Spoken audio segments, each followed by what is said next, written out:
Welcome to syGlass Academy. Today you will learn the menu system. The menu is used to open projects, adjust settings, and switch between tools. The button on your controller labeled Menu will toggle the menu on and off. You will begin with the main menu.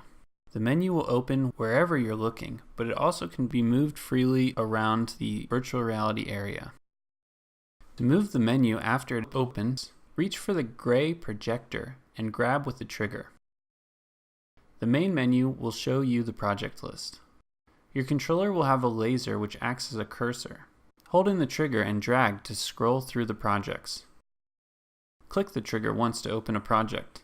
The image volume will appear in the room. Click the menu button again. This opens the project menu. The left side of the project menu has different settings to alter the project's visual projection. This will be discussed in an advanced training video. On the bottom you will see the toolbar. The L and R will signify what tools are used for each hand. On the right, there's a Tool Settings menu to refine each tool in use.